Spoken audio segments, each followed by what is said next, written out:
Doctor Who The Angels Take Manhattan, the 5th episode of Series 7, is written by Stephen Moffat and starring Matt Smith, Karen Gillan, Arthur Darvill and Alex Kingston. So it got announced in December 2011 by Stephen Moffat that Amy and Rory are leaving in Series 7 with heartbreaking circumstances. Stephen Moffat and Karen Gillan made a decision for Amy's departure.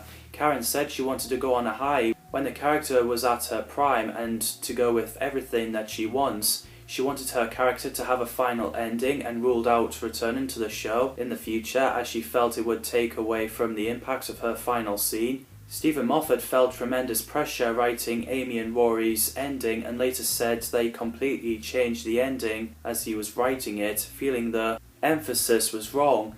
While he was rewriting, he went back and forth deciding whether or not Amy and Rory should live or die.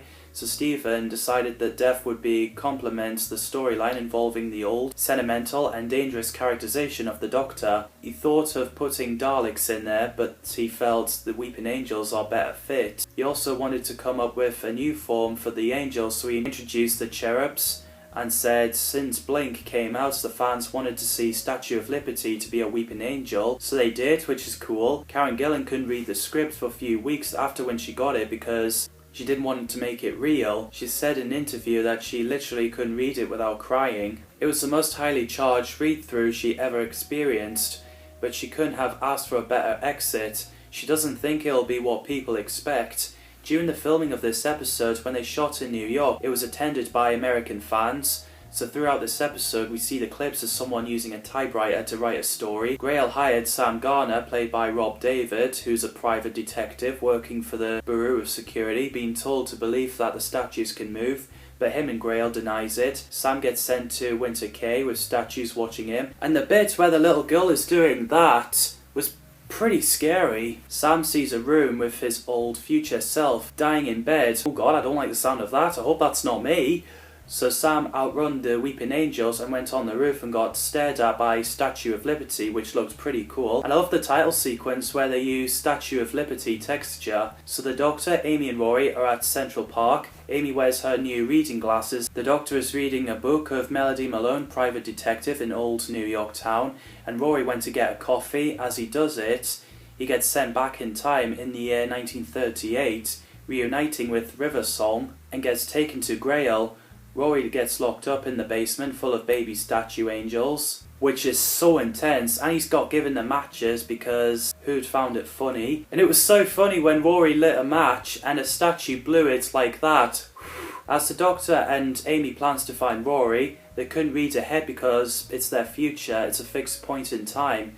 The point where the Doctor has no choice and he has to break something. The TARDIS bounced off New York 1938 because of time distortion. They landed in China. Mike McShane played Julius Grail, who's a collector of Weeping Angels and a crime boss. Fantastic villain. Eventually, when the TARDIS arrived after Weeping Angel grabbed River's wrist, Grail passed out. The Doctor has no choice but break River's wrist to get her out of the hands of a Weeping Angel. They think the better way to look at the book without seeing the full details is look at the chapter titles. They found out Rory is in the cellar. The Doctor is horrified when he sees the one where it says Amelia's last farewell. The Doctor begs River not to break her wrist. Rory isn't in the cellar, he's outside of Winter Quay. River got out of the hands of a Weeping Angel, but she actually did break her wrist. So the Doctor used his regeneration energy to fix it, which made River slapped him and embarrassed, which is a heartbreaking scene. So they found out where Rory is, and by the time they found him, there's old Rory dying in bed who hasn't seen Amy for decades. And the smiling of Weeping Angel is so terrifying. While the Doctor and River tries to escape from Weeping Angels,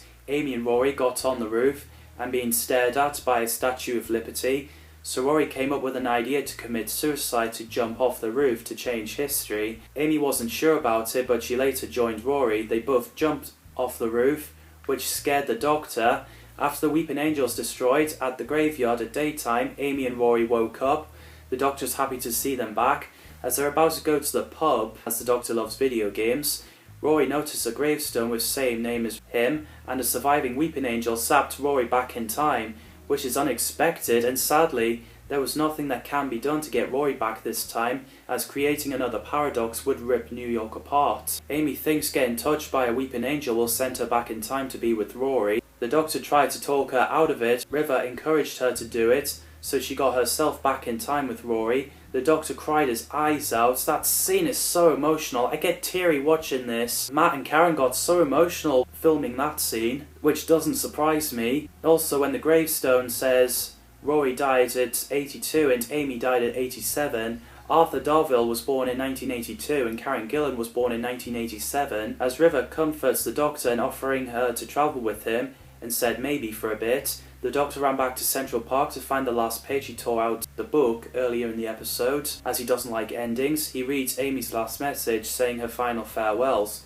telling the Doctor not to be alone and sending him a request to find her 7-year-old self and telling her stories about a little girl waiting in a garden for years, meeting a lot of hope. She'll go to sea and fight pirates. She'll fall in love with a man who'll wait 2,000 years to keep her safe. She'll give hope to the greatest painter who ever lived and save a whale in outer space. This episode ends with young Amelia Pond hearing the sound of TARDIS with older Amy saying, "Tell her this is the story of Amelia Pond," and this is how it ends. Man, I really love this episode. It's got scary moments and very emotional moments. What did you think of The Angels Take Manhattan? Let me know in the comments down below. We also have PS, a 5-minute animated webcast written by Chris Chibnall, where a week after the events of The Power of Three, Brian is watering the plants and met a guy called Anthony giving him the emotional letter from Rory. Brian welcomes him to the family, which is a nice video. Chris Chibnall and Stephen Moffat wanted to finish off on what happened to Brian,